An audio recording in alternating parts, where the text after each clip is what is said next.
তাদের অন্তরটা বড় ভেঙে যাইতো।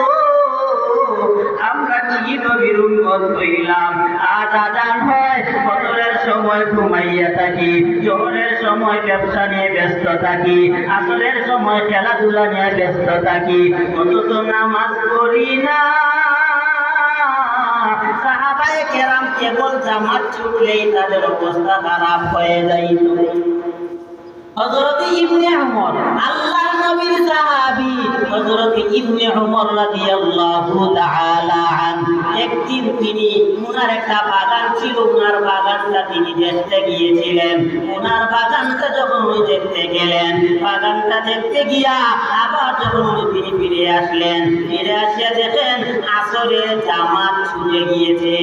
একটা বড় সময় চলে যাওয়া, প্রত্যেকটা নামাজের একটা নির্দিষ্ট সময় আছে, এই সময় কিন্তু এখনো আছে, কিন্তু নামাজ জামাতের সাথে পড়তে পারেন নাই।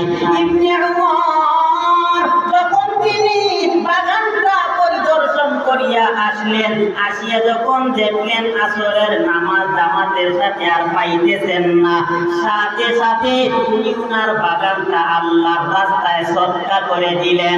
সদকা করে দিলেন দুইটা উদ্দেশ্যে।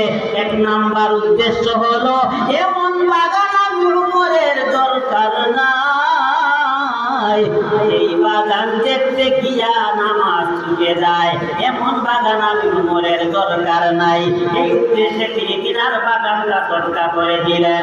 দুই নাম্বার, ওই যে জামাতের সাথে নামাজ পড়ার একটা সওয়াব আছে, জামাতের সাথে নামাজ পড়ার যেই সওয়াব আছে, এই বাগানটা আল্লাহর রাস্তায় সদকা করে দিলাম এই জন্য, যাতে জামাতের সাথে নামাজ ছুটে যাওয়ার কারণে আমি যেই সওয়াব থেকে বঞ্চিত হইলাম, এই বাগানটা আল্লাহর রাস্তায় দিলাম, আমার আল্লাহ যেন ওই সওয়াবটুকু আমার আমল নামায় দিয়ে দেয়।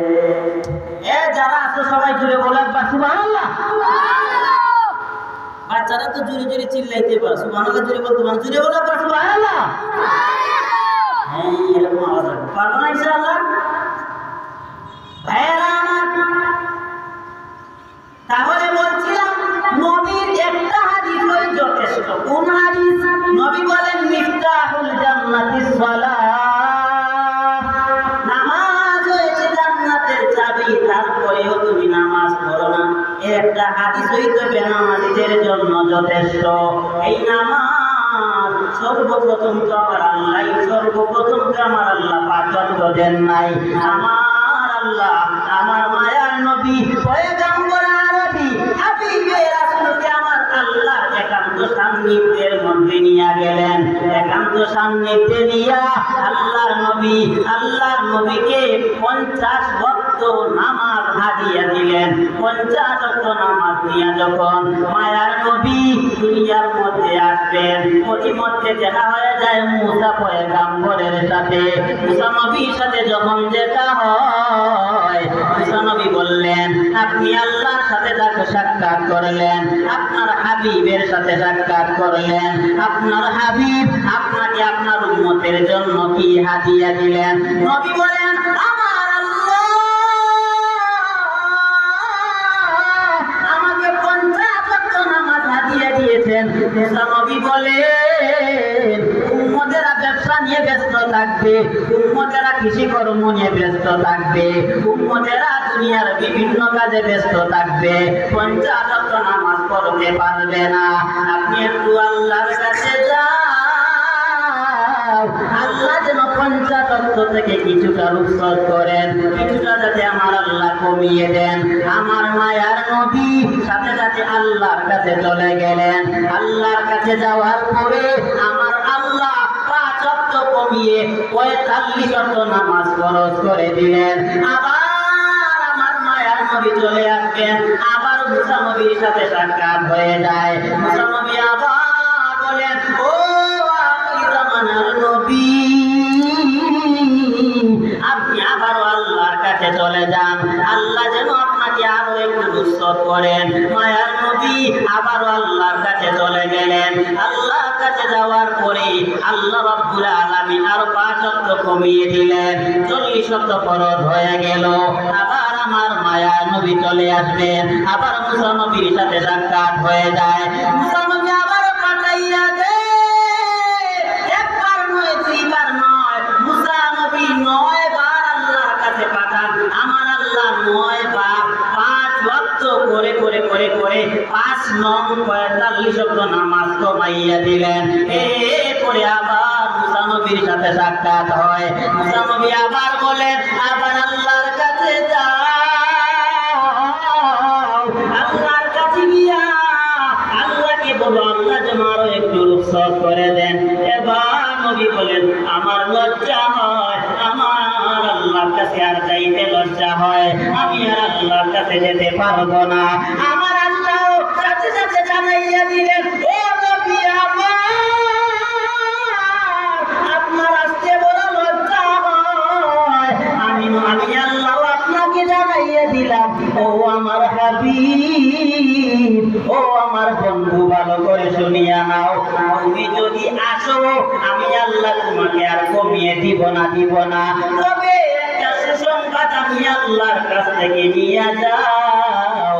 তুমি যদি 5 ওয়াক্ত নামাজ সঠিকভাবে তোমার উম্মতেরা 5 ওয়াক্ত নামাজ সঠিকভাবে যথাযথ পালন করতে পারে, আমি আল্লাহ জানাইয়া দিলাম আপনার উম্মত 5 ওয়াক্ত নামাজ পড়ার কারণে আমি আল্লাহ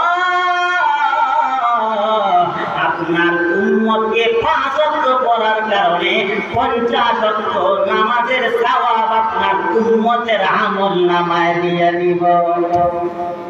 জুড়ে বলেন সুবহানাল্লাহ। এখন আপনারা বলেন তো, নামাজ পড়লে ফায়দা আছে না নাই? অনেক অনেক অনেক অনেক ফায়দা। ও আমার ভাইয়েরা, নামাজ পড়বা, কখনো তুমি ক্ষুধার্ত হতে হবে না। মৃত্যুর সময় যখন আসবে, মৃত্যুর সময় তোমাকে পিপাসিত হতে হবে না, মৃত্যুর সময় তোমাকে ক্ষুধার্ত হতে হবে না। বেনামাজি হইবা, মৃত্যুর সময় দেখবা, মৃত্যুর সময় তুমি অবশ্যই ক্ষুধার্ত হতে হবে, মৃত্যুর সময় তোমাকে পিপাসার্ত হতে হবে। এই গেল 2 নাম্বার, আল্লাযীনা হুম ইউরাউন, যারা লোক দেখানোর জন্য নামাজ পড়ে। জাহান্নামের একটা জায়গার নাম আছে গাই। এই গাই নামক জায়গার সরাসরি জাহান্নাম নিজে এই গাই নামক জায়গা থেকে প্রতিদিন আল্লাহর কাছে 400 বার আশ্রয় প্রার্থনা করে।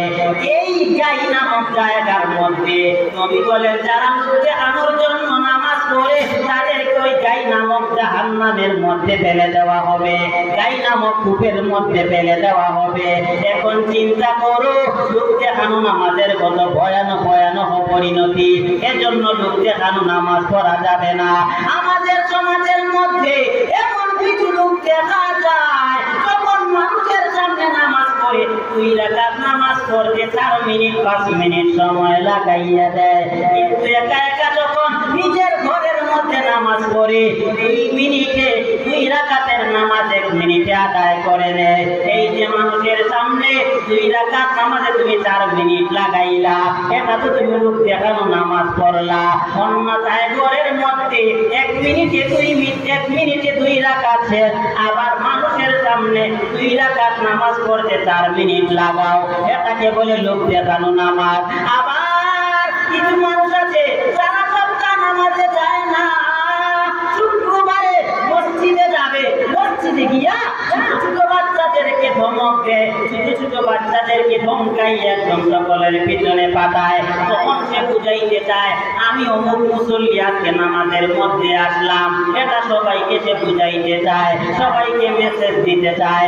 ও আমার ভাইয়েরা, এজন্য লোক দেখানো নামাজ চলবে না। সূরা কাউসারের মধ্যে আমার আল্লাহ আমার নবীকে বলেন, ফাসাল্লি লিরাব্বিকা ওয়ানহার। আমার আল্লাহ বলেন, নবী আমার, নামাজ পড়ুন আপনার রবের জন্য, কুরবানি করুন আপনার রবের জন্য, তাহলে নামাজ হবে আল্লাহর জন্য, কুরবানি হবে আল্লাহর জন্য। আমার আল্লাহ অন্য আয়াতে বলেন, ইন্না সালাতি ওয়া নুসুকি ওয়া মাহইয়ায়া ওয়া মামাতি লিল্লাহ ওয়া মামাতি লিল্লাহি রাব্বিল আলামিন। আমার আল্লাহ বলেন, ইন্না ওয়াকে মুসাব্বাহ বিল ফি'ল, অবশ্যই অবশ্যই নিশ্চয় নিশ্চয়, যার মধ্যে সন্দেহের কোনো অবকাশ নাই। আমার আল্লাহ বলেন, গোলাম, বান্দার নামাজ, বান্দার কুরবানি, বান্দার বেঁচে থাকা, বান্দার মরে যাওয়া, সব কিছু হবে আমি আল্লাহর জন্য। দুনিয়াদার কাউকে দেখানোর জন্য না, নামাজ পড়বা আল্লাহর জন্য, কুরবানি দিবা একমাত্র আল্লাহকে রাজি খুশি করার জন্য। এই দুনিয়ার মধ্যে তুমি যেভাবে চলবা আল্লাহর খুশির জন্য হবে। এই দুনিয়ার মধ্যে তুমি কারো সাথে রাগান্বিত হইবা, সেটাও আল্লাহর খুশির জন্য হবে। এই দুনিয়ার মধ্যে তুমি কাউকে ভালোবাসবা, সেটাও হবে আল্লাহর জন্য। কারো প্রতি রাগান্বিত পোষণ করবা, সেটাও হবে আল্লাহর জন্য। কাউকে কোনো কিছু দিবা, সেটাও হবে আল্লাহর জন্য। কাউকে কিছু দেওয়া থেকে বিরত থাকবা, সেটাও হবে আমার আল্লাহর জন্য। আমার ভাইয়েরা, ভাঙ্গা চূড়া কিছু কথা